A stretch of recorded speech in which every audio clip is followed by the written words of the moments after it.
আচ্ছা 25√25 দেখেন সরি 25√5 এর 5 ভিত্তিক লগ কত? তার মানে এবার লগারিদম কার 25√5 কত ভিত্তিক? 5 ভিত্তিক।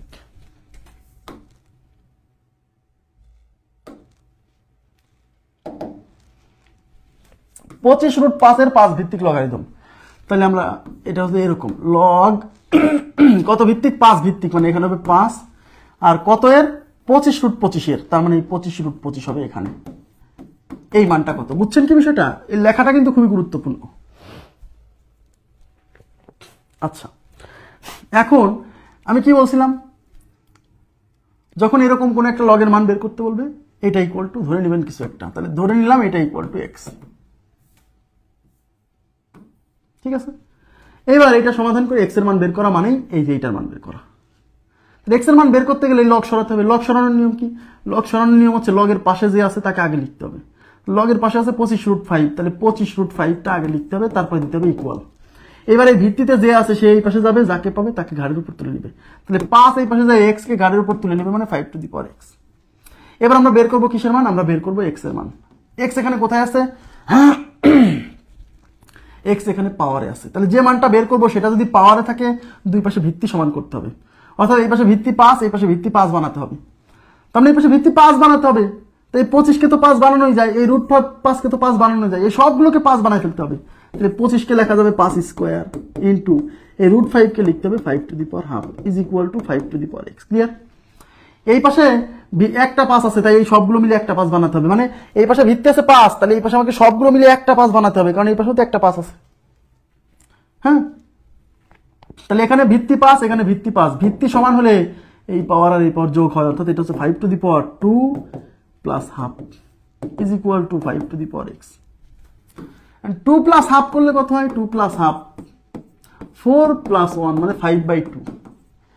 তার মানে এই পাশে হচ্ছে 5⁵² আর ওই পাশে হচ্ছে 5⁻x। এই পাশে ভিত্তি 5, এই পাশে ভিত্তি 5, দুই পাশে ভিত্তি সমান হলে দুই পাশে পাওয়ার সমান, অর্থাৎ এই পাশে পাওয়ার x আর এই পাশে পাওয়ার 5/2। তাহলে x equal to 5/2, x is equal to 5/2।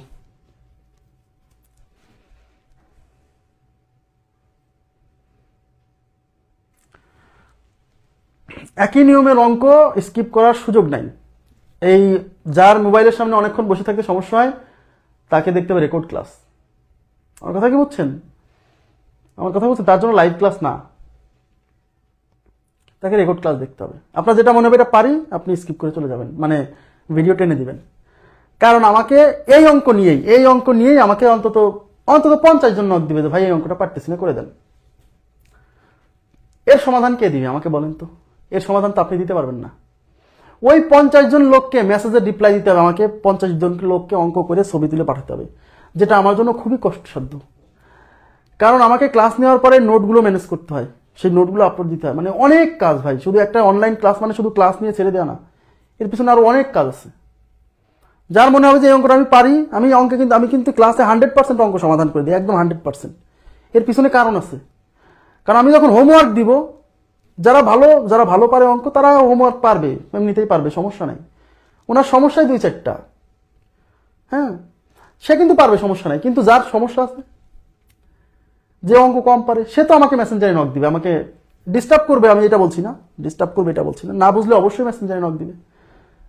কিন্তু যে অঙ্ক আমার ক্লাসে করে দেওয়ার সুযোগ ছিল সেটা যদি আমি, আর এখানে এই একই অঙ্ক বারে বারে করানোর পিছনে অনেক কারণ আছে। একই অঙ্ক বারে বারে করতে করতে একজন মানুষের অঙ্ক মুখস্থ হয়ে যায়। এখন যে অঙ্ক ভালো পারে তার সমস্যা নাই ভাই, কিন্তু যে অঙ্কে একটু দুর্বল তাকে একটু সময় দিতে হবে ভাই। হ্যাঁ,